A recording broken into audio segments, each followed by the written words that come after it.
Okay, I did want to go over some Season 2 stuff quickly. Try to make this video short.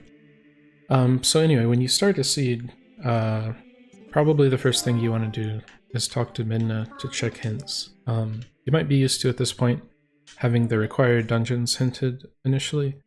But following this, we also have dungeon entrance hints. So here's what we know about dungeon entrances. Entrance pointing to the dungeon. So if we go to the next text box here, we have Goron Mines leads to City in the Sky, Arbiters leads to itself, Temple of Time leads to Hyrule Castle, and Palace of Twilight leads to Temple of Time. So as you saw earlier, the required dungeons in this case are City in the Sky, Arbiters, and Temple of Time. And so what this means is if you were to go into Eldin Province in Death Mountain and enter Goron Mines, then that would, once you enter that dungeon entrance, it'll put you inside City in the Sky. And so you can see where we are right now at Temple of Time. So when we continue up here, it will put us inside Hyrule Castle.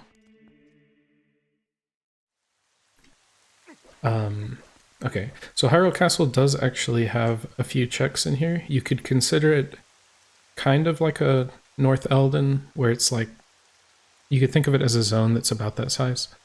Though obviously it's kind of a unique zone.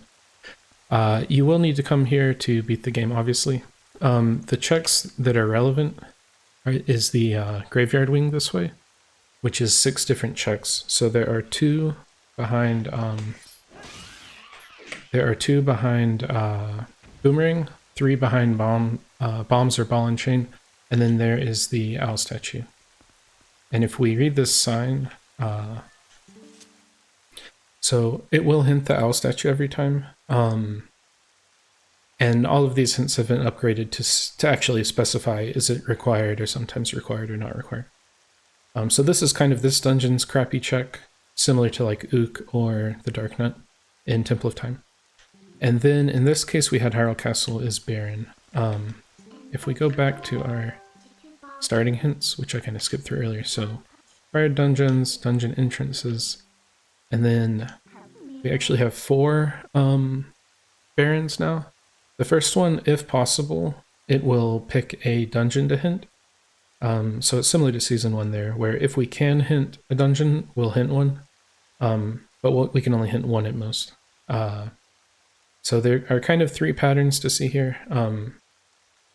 I guess pattern 1 would be Hyrule Castle is barren. So this is kind of a more normal, I guess, seed. So it's like, okay, well, we don't have to worry about Hyrule Castle and we have 3 barrens. So I would say that's probably the most normal. And then another version would be you have a required dungeon hinted baron. So let's say Arbiters was hinted baron, and then you'll have 3 overworld barons.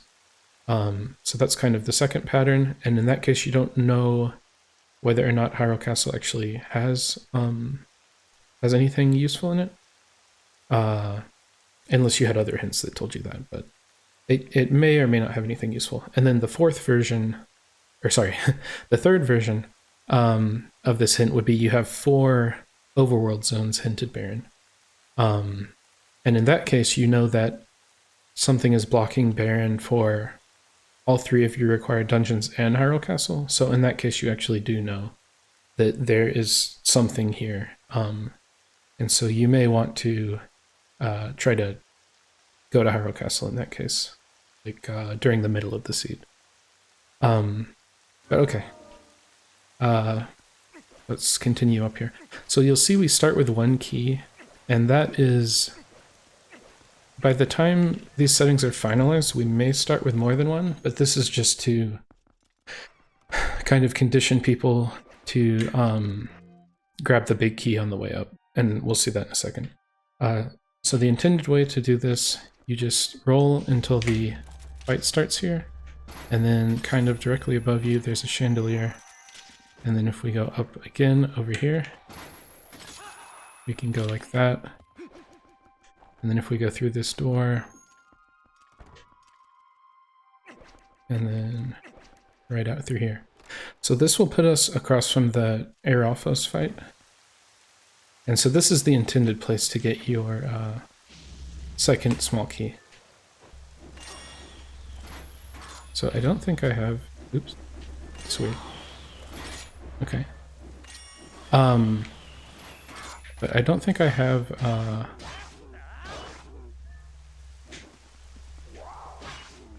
So yeah, if you just wait for him to start his attack, then you should be able to get hits in.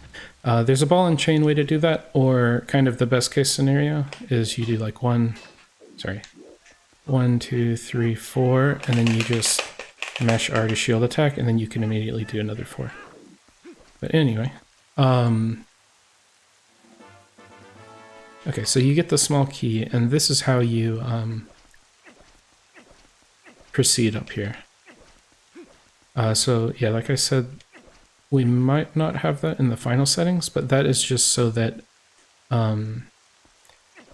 people learn to not forget about the big key chest, hopefully. So you would basically grab that small key on the opposite side, and then you come over here and grab the big key. So why is this gate here? So I just started up a new seed for the sake of demonstrating some stuff, and I gave myself all of the items, but I haven't actually gone and collected the 3 fused shadows from the dungeon bosses, and so that's why this gate's closed. So I guess to use some existing terminology, well, I was going to say split win condition. I don't know if that might be confusing, but basically you gaining access to Harrow Castle and then gaining access to the Ganondorf boss fight are actually 2 different steps that you have to do. And so anyway, this is what happens, or I guess getting the big key is the reward for completing the 3 required dungeons. So anyway, you would come and grab the big key, and then let me just fast forward.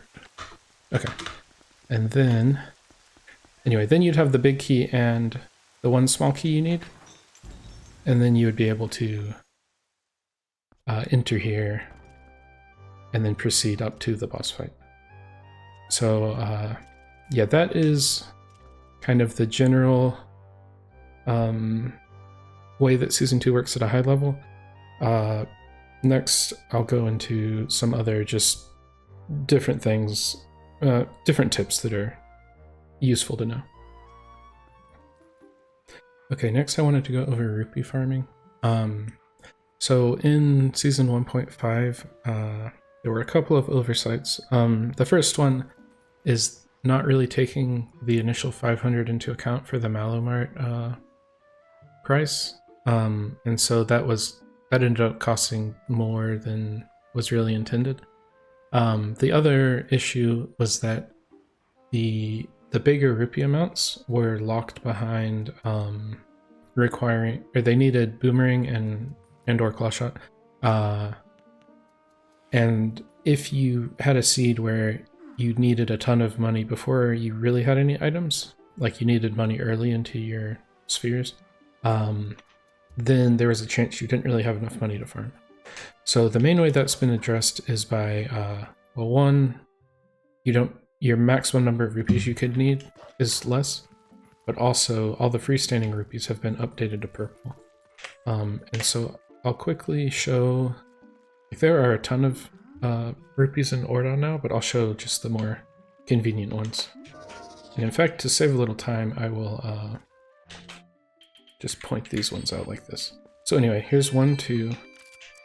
There are 2 up there, and there's also 1 up there that you can get if you so choose. So anyway, we picked up 2. Here's a 3rd one.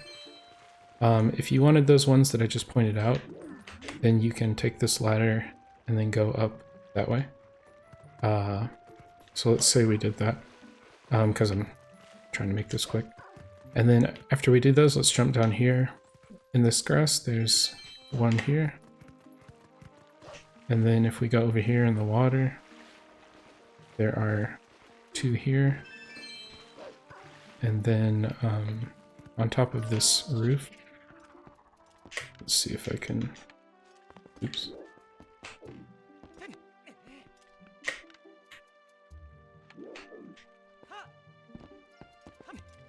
You can tell I don't run 100%.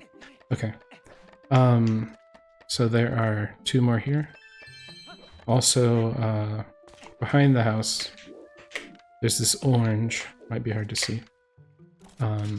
This one wasn't downgraded to a purple because that would be kind of mean. But yeah, so there's 100 there. And so, yeah, we've already collected quite a lot here. There are a few more, like there are 2 up in that tree, but what do we get? 1, 2, 3, 4, 5, 6, 7, 8, 9, 10. So that's already 500 plus the orange is 600. So anyway, there are a bunch in Ordon. It's kind of, I would say, the #1 place for if you need rupees. Like if you need a bunch of rupees as fast as possible, then Ordon is kind of the place to go. Okay, the next spot you can farm rupees is Zora's Domain. This is if you need like 200 or 300 or something. If you have iron boots, you can get an extra 100 right here.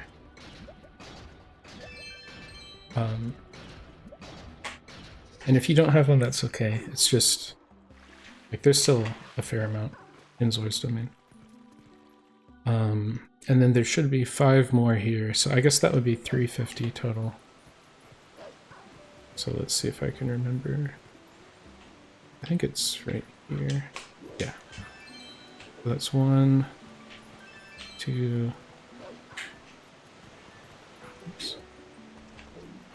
3, 4,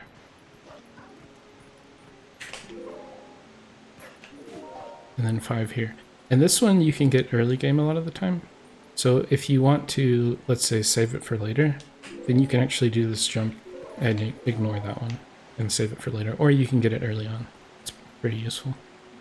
So anyway, those are the quick ones in Zora's Domain. Okay, this one more depends on just what your routing happened to look like. Or I guess I should say, if you happen to be on your way to Snowpeak and you weren't like in a super rush to get a bunch of rupees as quick as possible, and it's more like, let me go ahead and do whatever's down at the bottom here and collect rupees on the way, then this is a fast way. So yeah, I wasn't even aiming for it, but there are some rupees up on those trees. But the main ones I wanted to show are here. So there's a bunch of purple rupees here, if you can manage to get them. Nice. But anyway, those ones are more of a side effect of replacing the freestanding rupees, as opposed to you really want to go out of your way to get them, but I thought I would just mention them. Okay, another really good place to get rupees is the Flight by Fowl Island. So yeah, these checks, since they've been replaced with plain-old rupees for Season 2, since otherwise you kind of just have to rush this as quick as possible. Anyway, so it's 500 rupees here, and they're ordered from the top. Silver, oops, orange, and then this one's also orange. And then the last 2 are purple. And so that's 200 plus 100, 100, 50, 50. And so that gives you 500. So this is a good way, like if you need to just quickly get exactly 500 for Charlo or something, you can come here. Okay, here's a vanilla silver rupee that's definitely useful to know. So you can jump up here with the wolf jumps, and then if you shoot a bell like that, you can just get a silver rupee. So that's an easy 200, and it's right next to the Kakariko shops, so it's pretty convenient. I wanted to mention that all of the bug checks in the overworld have also been replaced with purple rupees. So that's an additional, let's see, 1,200 total rupees. So, yeah, as you are, like especially early game, these ones can be convenient to grab if you just want to get some rupees at the start of the game, so you're not just sitting on 0. Okay, so now I wanted to transition from talking about rupees to sort of talking more about the Malo Mart check. So if you just try to enter, you can't enter because you have filthy shoes. So the way you enter when you have not already paid to convert this shop to the Malo Mart shop, you can peek this check. You need to pay this kid 10 rupees, like that. So I don't actually have 10 rupees, so I can't go in. And normally you'll have 10 rupees, but if, let's say your spawn was like in Castle Town, then it's possible that you don't have any rupees. But there is a way to kind of counter this. So if we come in here to check this Goron, so let's see. Okay, arrows. So we're not going to worry about that. But there are these boxes, so you can pick them up and throw them as human, or wolf might be a little easier. But frequently you should be able to make it up to 10 rupees. Okay, there we go. I was getting a little worried there. Worst case scenario, you could exit and enter a second time. But okay, so if we check that first, then now we have 10 rupees. And so we can pay the kid to get in.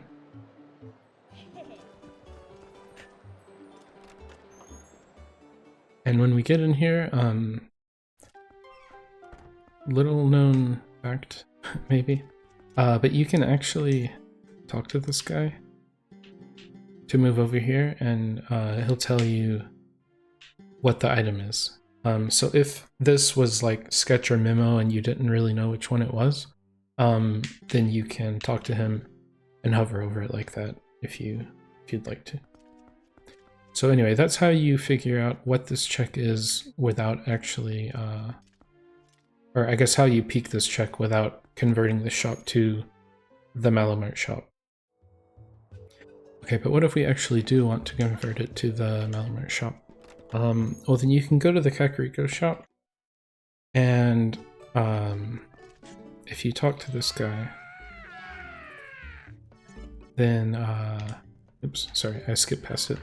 If you talk to him, you can see we only have 99 rupees left. And so this is essentially the reduced value. The reduced value was 200, but then it's been reduced even further to 99, and that's so you can just, even if you don't have any wallet upgrades, you can go ahead and dump all your money here in order to upgrade the Malo Mart shop. So I think I'll use some emulator speed up to go here. Okay, so we spent the 99 to upgrade Malo Mart, and then here we go. Okay, so you'll notice, see all the Malo faces on the outside everywhere? And then additionally all the townspeople will have a Malo Mart, yeah, Malo Mart bag. Once this has been upgraded to the Malo Mart shop, then you no longer need like shiny shoes to enter. So anyway, once you've done that, then you're able to just come in here and buy the check. And this check is the only check in the game that does require both wallet upgrades. So anyway, it's pretty expensive, but as we've seen, there are places, especially like Ordon or the Flight by Fowl, where you can get a large number of rupees pretty quickly. So anyway, that should be everything related to this check. Alright, had to swap seeds because I wanted one that had an easily accessible invoice. So anyway, let's go over the invoice stuff. So if we go to the northeastern part of Castletown, or I guess maybe the eastern part, there's the doctor's office right here. And so you show the doctor the invoice once you find it. And it's in the same slot as the horse call. If you notice the D-pad to the right of the item name. So we can swap to the invoice that way. And in fact, even after we've placed it, we can just swap like that. So anyway, if we lock on and then tap the invoice X or Y, so he'll move out of the way. And then you'll want to be wolf for this next part. So I did want to quickly mention you can climb and then jump like this. Because I don't... Well, anyway, I see a lot of people push that when they don't need to. So this would be what you would do if you wanted to get the doctor's office balcony chest, I think it's called. But you already knew that the Skybook from Impaz check was dead. That's a quick way to do that.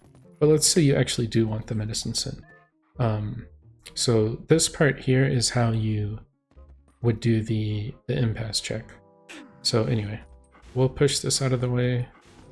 Not sure the minimum number of pushes, but we'll just go ahead and push it the entire way. So you get the scent. Oops. Okay, interesting. You get the scent and then you climb up here. And then you would get the chest. So what you can do is follow the scent. And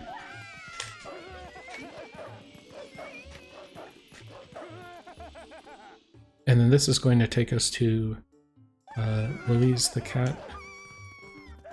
That's how I've always said it. Oops. Oh, whoops. Yeah, so you're following the scent. And then here we go. Talk to the cat. So looking for the wooden statue. So if you pay attention to what she says, she'll tell you where to get it. So outside the southern gate at night. So anyway, we don't need the scent anymore. Or actually, yeah, okay. Yeah, the scent doesn't help us anymore. If we go, basically just keep going south, and we'll change it to nighttime. Thankfully in Rando, we can do that manually.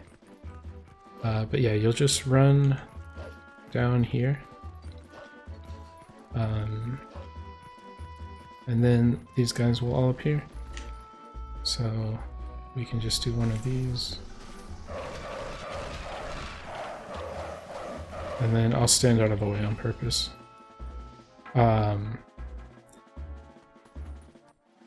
Okay. Yeah, so then you'll automatically move over to the wooden statue and get it like that.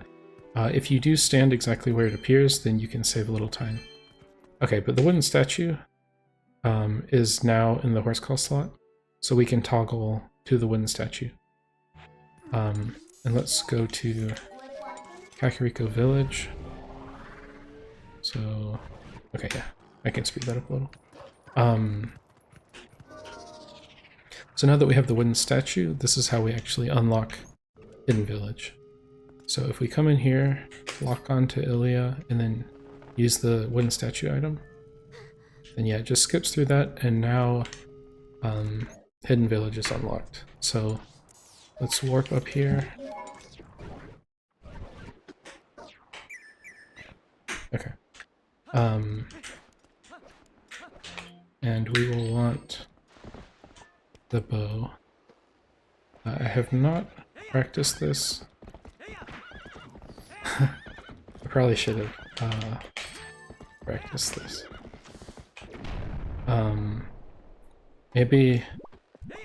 Maybe I will edit out the part where I attempt to shoot all the Bulblins because it would be pretty scuffed.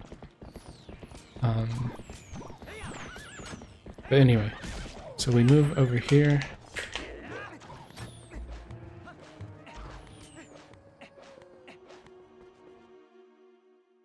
And then if if we keep going, so this cutscene will skip, and then the music will start after another cutscene.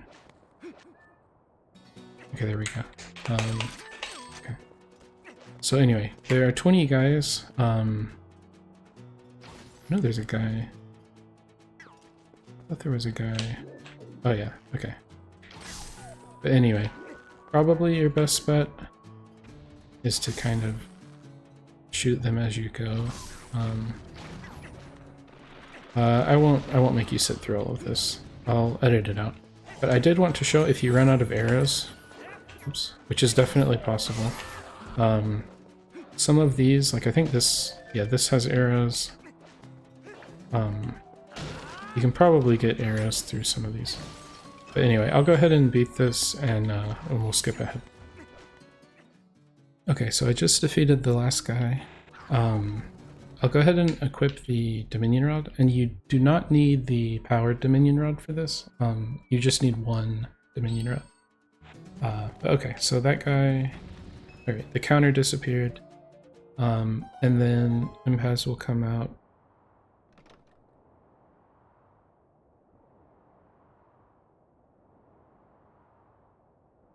Anyway, I will hold B and fast forward through this. She'll give you the Ilya's charm item. There it is. Okay. Yeah, and that actually is under the horse call, but it's not relevant for us, so that part doesn't matter. But now that she's here, you can...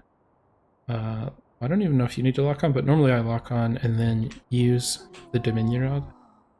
And then there you go. Is that the Dominion Rod? So this is the check. Anyway, so that's how you do the check. It's not as involved as it seems, since the first several steps are all right next to each other.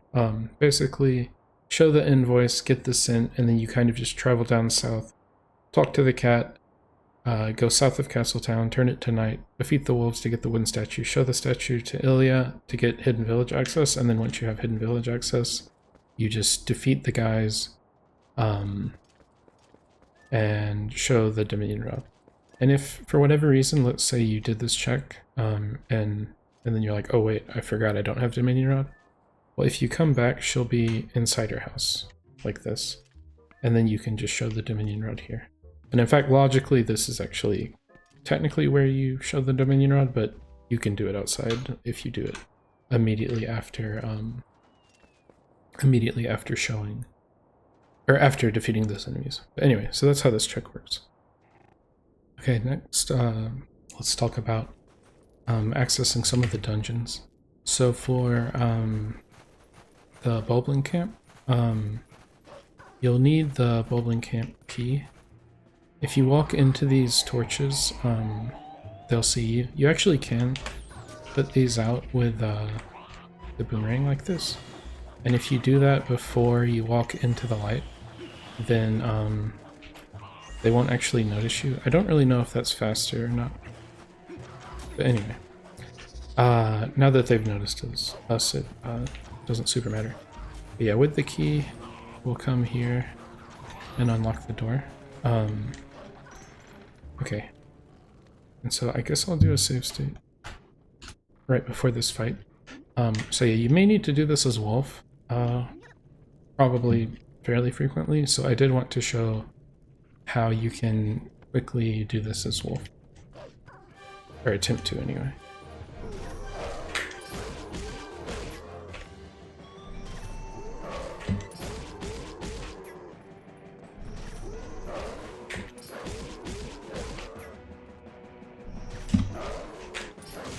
Okay, so that went pretty well. Yeah, I'll probably just do that one since it actually went pretty well.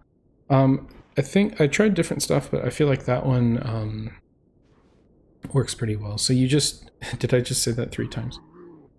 Did I say works pretty well 3 times? I don't know. But maybe it was twice. Anyway, there's a decently long cutscene after this, so that's why I'm just kind of sitting here. Yeah, it's a good time to figure out what your plan is. You have a little downtime here. And in fact, I think, so I've heard you can actually just sit in this room as long as you want. But we'll get on the boar and... Okay. I was wondering if that was going to happen. But yeah, you want to crash through the gate, and then now you'll get access to this area. And with dungeon entrance rando, this could lead to different dungeons. This check is excluded just because if you have a seed where you don't actually need to come to this dungeon entrance, then it becomes really horrible. So yeah, this one's excluded, so we don't have to worry about that. Let's see, I think that's all I wanted to say on this one. We'll move to different entrances. So funnily enough, the next thing I wanted to talk about was actually happened to be in this entrance. But in this case, this leads to Lakebed Temple. So logically, I do have Zora armor, but logically, you're expected to swim through this tunnel. And so all of Lakebed itself is always logically behind Zora armor. So even though you can save quit to make it up to the end of this tunnel, that is technically out of logic if you don't already have Zora armor. But in addition, or I guess as opposed to save quitting, slightly quicker, you can actually do return to spawn, and then if you're in a dungeon, Menda will ask if you want to go to the dungeon entrance or your actual spawn. So if we select dungeon entrance, then it'll take us up here. And that matches the same flag that the save quit looks at, which is nice. Which is, do you have the ability to transform? So for races, since we start with Shadow Crystal and everything, save quitting and returning to spawn in Lakebed Temple will always bring us up here. Anyway. Yeah, I think that's all on this one. Okay, now let's talk about the Goron Mines entrance. So normally, you're probably used to going in here and taking the elevator, which I won't show. But that takes you to the top. But you can alternatively go around, oops, which I'll show.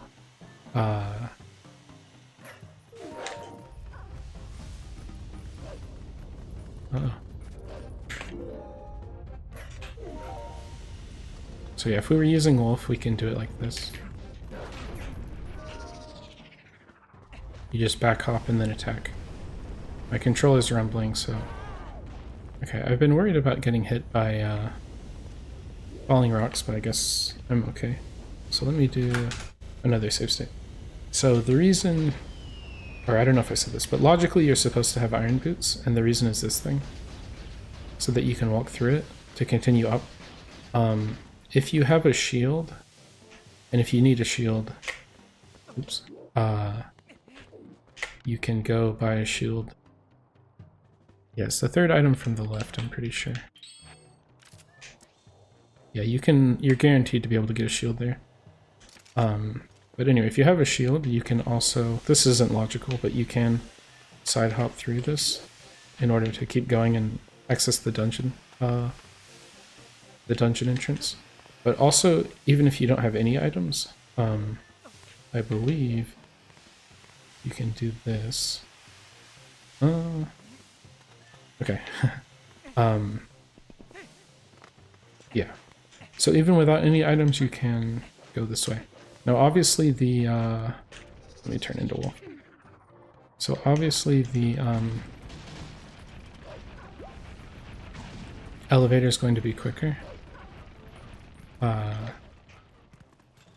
But if it's, let's say, I don't know, you were go mode and you just needed to, you didn't have iron boots and you just wanted to skip needing iron boots in order to beat the game, you can access Goron mines that way. Generally speaking, this is not going to be recommended because the elevator is just much quicker, but if you absolutely needed to for some reason, or if you just wanted to make like a risk play or something, then that option is available to you. But yeah, I think that's all on this one. Okay, next I wanted to talk about some of the more noteworthy spawn points. So okay, this one is on the doctor's balcony. So the main idea behind this one is that the stuff that's normally locked behind the doctor and requires invoice is no longer locked behind him. So yeah, obviously this chest is no longer locked behind invoice. And in fact, we can even go inside and yeah, we break those and push this. Then yeah, we can get the medicine sent as well. And that basically means that the skybook from Impaz check is also not locked behind invoice. So if you do have a seed where your spawn was up on the balcony, or it can also be like this side of that door, I think, then just know that even if the invoice is hinted as bad, it's due to your spawn. It doesn't necessarily mean that the doctor's balcony chest or the Impaz check are necessarily bad.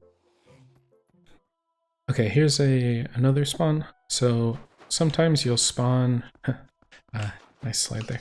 Sometimes you'll spawn at the top of Snowpeak, and you might be wondering what you're supposed to do, because if I pull up my map, you can see I don't have anything other than Peak Province, because that's where I started. But you can make it down to Linear. So if we go this way, then let's see. If I jump off here, then we'll take like 2 hearts of damage, and then we can make it back this way. Alternatively, if you jump down in different areas, sometimes you'll jump into the snowstorm or somewhere where you can just walk into the snowstorm, and then that'll warp you on this side. So anyway, yeah, once you make it over here, we can walk through this tunnel.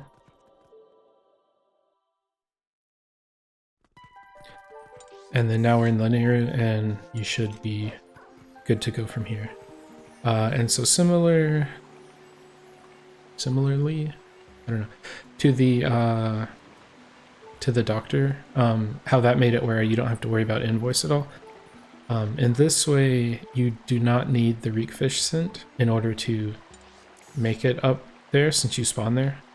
So the whatever dungeon is behind the Snowpeak entrance, like Snowpeak Ruins entrance, is going to be accessible without both fishing rods, as well as those checks. So that's another one to keep in mind. Okay, and the final one I wanted to mention was when you spawn in or directly above Stalfos Grotto. So in this case, you will find Spinner in order to be able to make it out of here. So let's go ahead and equip that. And then I'll show what your first steps will be. Let's see, okay, fast forward just a bit. Okay, so we'll call Epona, and then I'll show why I called Epona.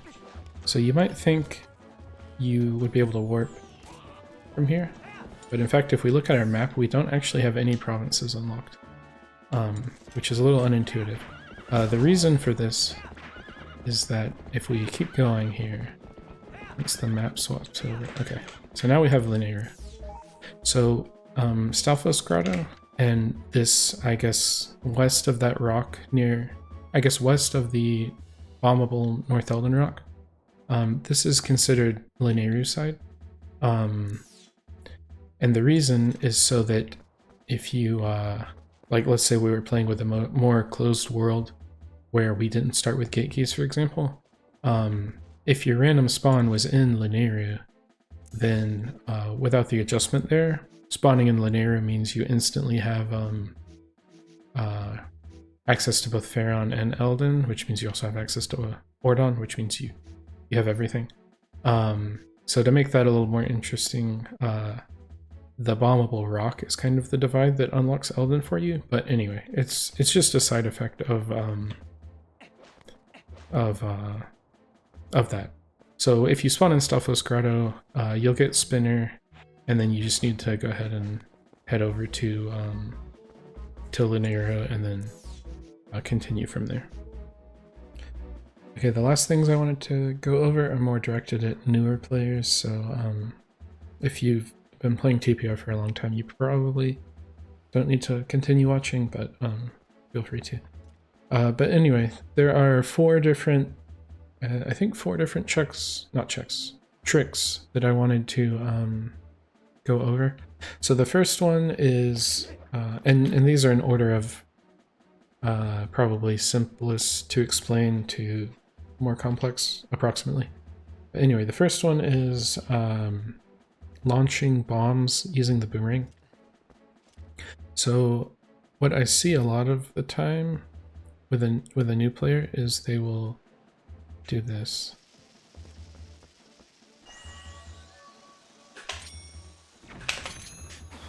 Right? So it's difficult to do that.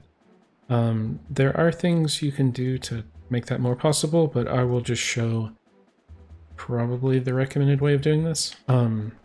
So if I just have a bomb next to me, so I'll put a bomb next to me. If I throw the boomerang, it'll grab that bomb, and in fact, it resets the timer. Oops. So if I just keep throwing this bomb, I can do this forever because the timer gets reset. So anyway, just something to keep in mind. But the main thing you want to do here is pull the bomb, and then we'll enter first person, look where we want to throw it, and then if I quickly tap and release the button I have boomerang on, I will just immediately throw the boomerang. But the thing is, if I have the bomb on my head, and I'm in first person, then the bomb is still sitting above me. So essentially what happens is that the bomb gets picked up by the boomerang. So what we want to do is pull bomb, first person, aim, and then we just tap the boomerang button. So we'll do bomb, first person, look where we want to throw, and then quickly tap boomerang. And that's how I would recommend doing those. I think I also... see, I have some other save states. Okay, yeah. So here is in Lakebed. So, yeah. If you try to do that, you're gonna have a bad time. So, if we do that same technique in here, we'll pull bomb, look where we want to throw, and then tap boomerang. And then we should be able to get all of them like that. And on these select heights, you kind of want to aim high, like in the top half of them. There we go. And so that's how you can launch the bombs with the boomerang. Okay, this next thing is important for reaching the boss room without having to turn both waters on in Lakebed Temple. So you can claw shot to this chandelier, and if we try to look down, you can see the stairs beneath me some. So if we just drop off on this side, we'll land on the stairs. However, if we claw shot up here, and then we go to one of the sides that the stairs are not on, and walk to the edge and drop, then we can make it onto this platform pretty easily. And then access the boss door, even like regardless of what the water level is, because here we have not filled up the water at all, but we can still pretty easily access the boss door. And in fact, this one was definitely easier than the last one to explain, so maybe you should have started with this one. But we're going to continue in Lakebed with this save state. Okay, so here's another pretty simple one, but this one's definitely really important. You can actually jump from the lower level to pull these, by the way. But this is the first tower. So this is on the east side for GameCube. And the Deku side. Yeah, so we just turned on the first water. And there is a chest here, which I'll just leave that. But we'll grab the chest, and then if we were to come in here, this is the relevant spot. So I guess let me try to make another save state. Okay, so when you come in here, if I just kind of hug the wall and then walk over the edge here and drop, I will land on this platform with the pot, and you can just pick up the pot and throw it if it's in your way. But what we'll do is turn into Wolf near the edge over here. And this guy, I don't think that guy can hit you. I don't even know if he knows we're up here. Maybe he does. But what we want to do is aim just to the left of this, see that corner, like this vertical line? We're basically going to jump, and we can make this jump. And it's pretty easy. And from here, we can claw shot and get this chest. So we'll get the chest, and then claw shot out. And then we can continue however we want to. What was it? Not that. Sorry. Couldn't remember where my save states were. But yeah, so we just walk to this corner, drop, and then get rid of the pot. And then as Wolf, you can make that jump. Okay, I think that's all for this one.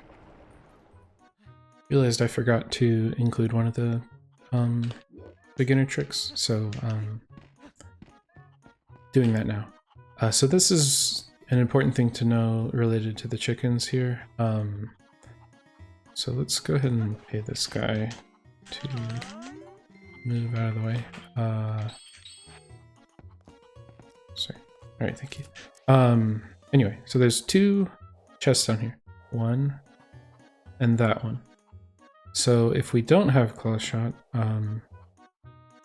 then, like, if we have claw shot, we can get both of them pretty easily, but if we don't have claw shot, we would prefer to not have to fly down there twice, because that takes quite a while.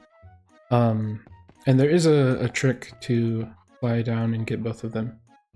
And you can do it every time, so we'll go over that now. But before we do that, since we're going to have a chicken down there with us, we need to kind of go over what scares the chickens. So like if I just walk toward one, see how they'll like run away from me, right?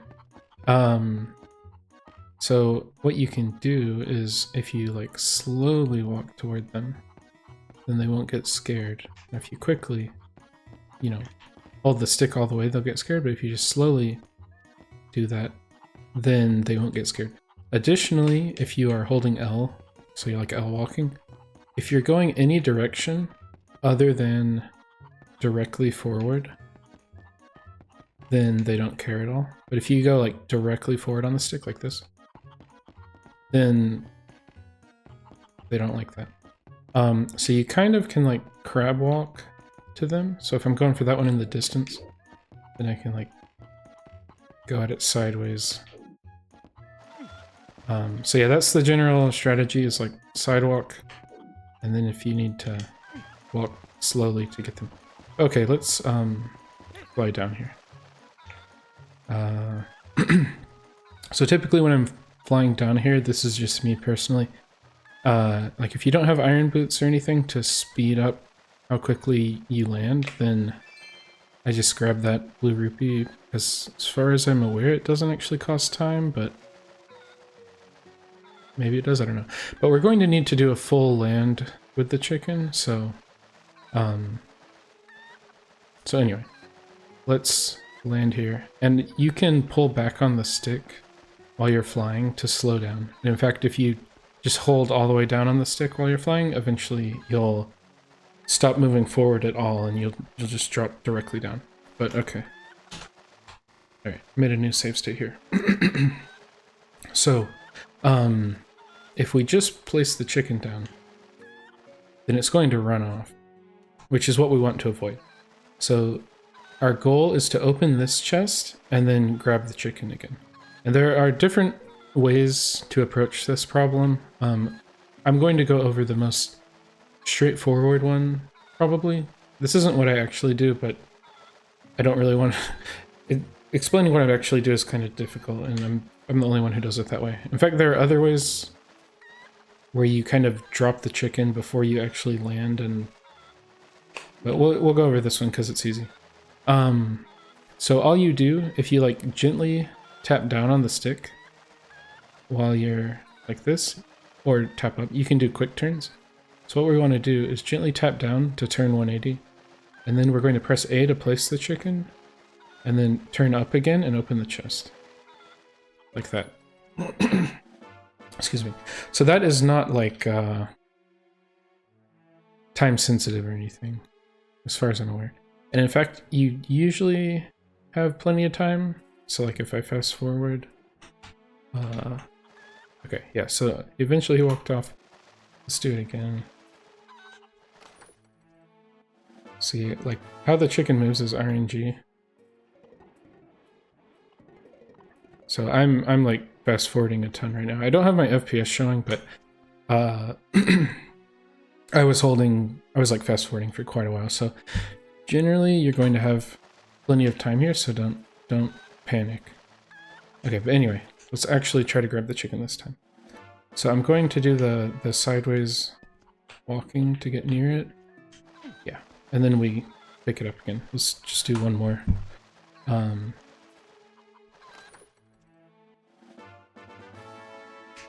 Oops. There we go. So yeah, if you get to where, I guess that's the first thing to practice, is where you can grab the chicken again. Okay, so now we're going to fly over there. And it's important, if you look at this thing we're standing on, I'm kind of on a lower position, so my Y position is low over here. And as we approach the chest, see how the land or ground or whatever here is higher than over here? This part's lower. And then up here is higher. So we want to jump from up here near the chest because this is the highest point. And we want as much height as possible. And all we have to do is aim, if you see that claw shot target, I'm going to get rid of that guy. If you see the claw shot target, we want to aim, or where I aim is like the right edge. So see how that's like the right edge of the claw shot target? Or slightly to the right of that. That's where we want to aim. You don't want to aim directly at the claw shot target. You want to aim at the right edge or slightly to the right. So let's do this one more time.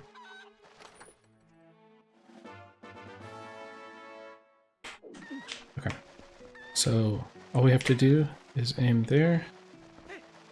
And you can also like adjust while you're flying. And then I hold L and press A to throw the chicken.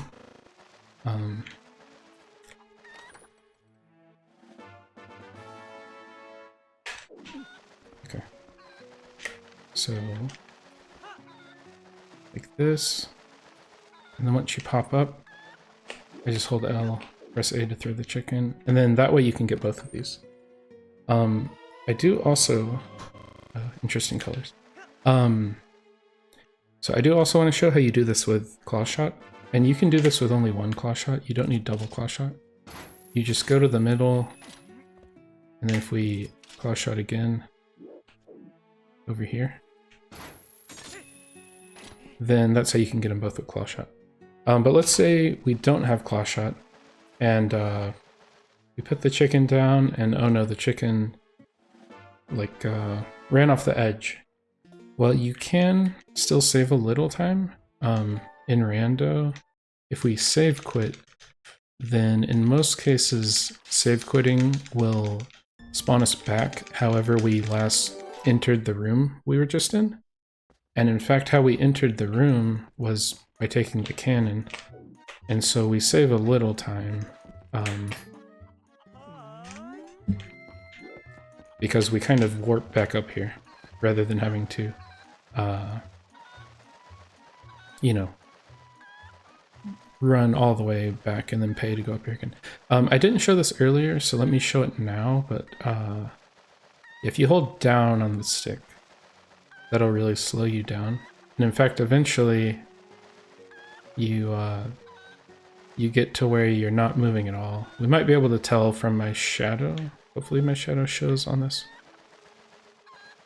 Yeah. So see how we're like not really moving? So anyway, holding down on the stick is how you can slow down.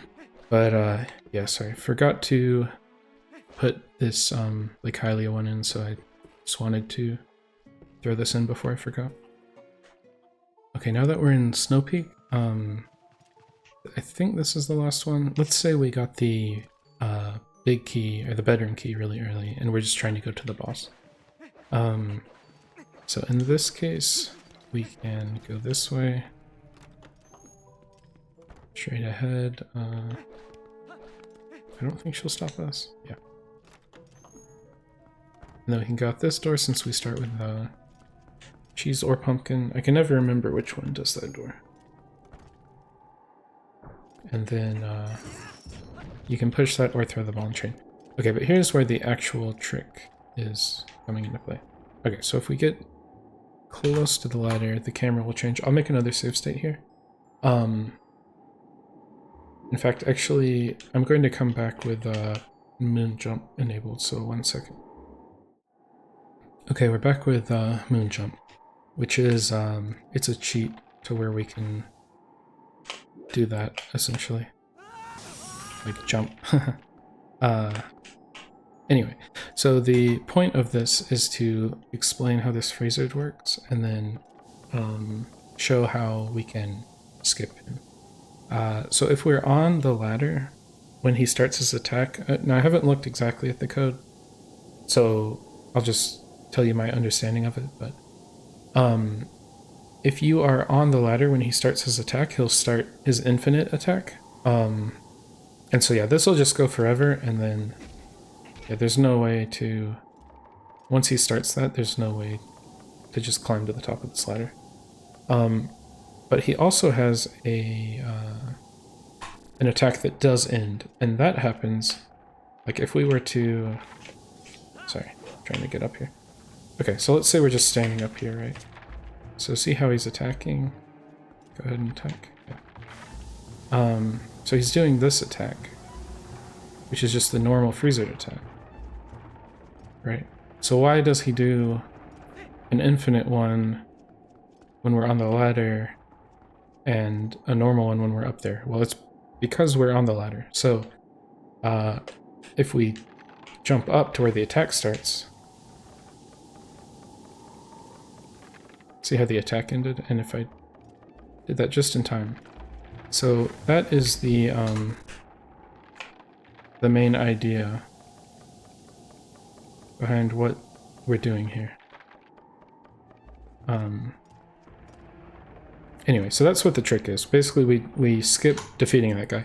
Okay, so the question is, how do we, without, you know, moon jump cheat active, how do we get him to do the short attack?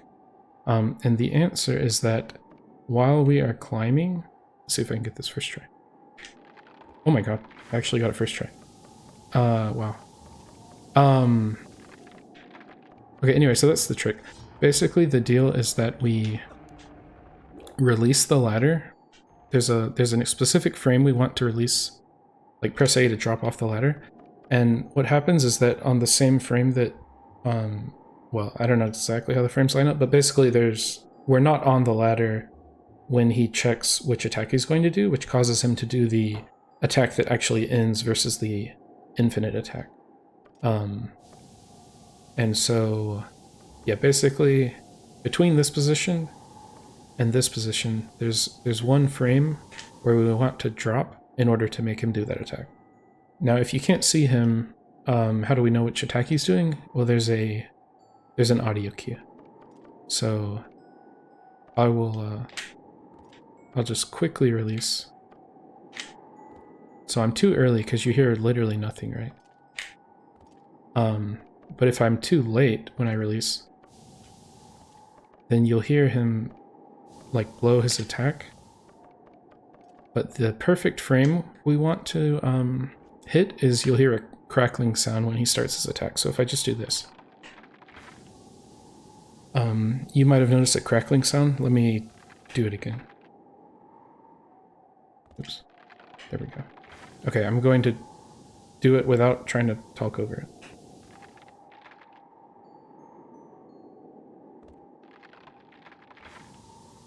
Okay, you might have heard the crackling there.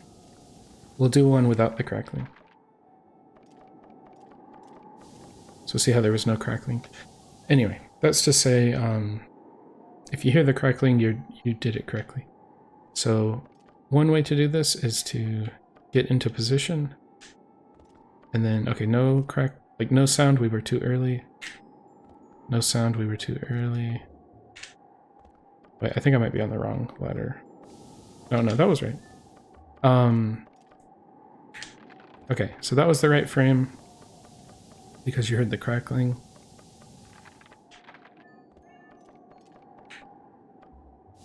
So that was late because there was no crackling. So that's the right frame. In fact, maybe I should start doing it that way, where you get into position and then do it. Another way to do this is to just do repeated attempts. Oops. Like that. So that was correct. You can just mess around with this.